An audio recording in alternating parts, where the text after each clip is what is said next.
به نام خداوند بخشنده و مهربون. سلام، وقتتون به خیر و سلامتی باشه.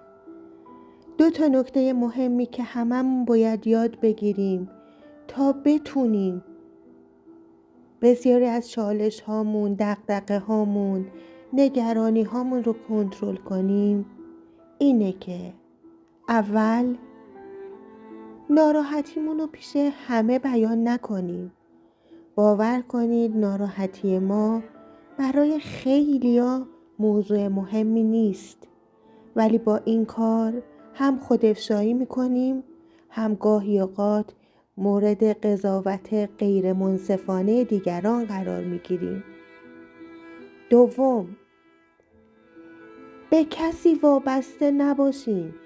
یعنی هر کاری که لازمه خودمون برای آیندمون، برای موفقیتمون انجام بدیم.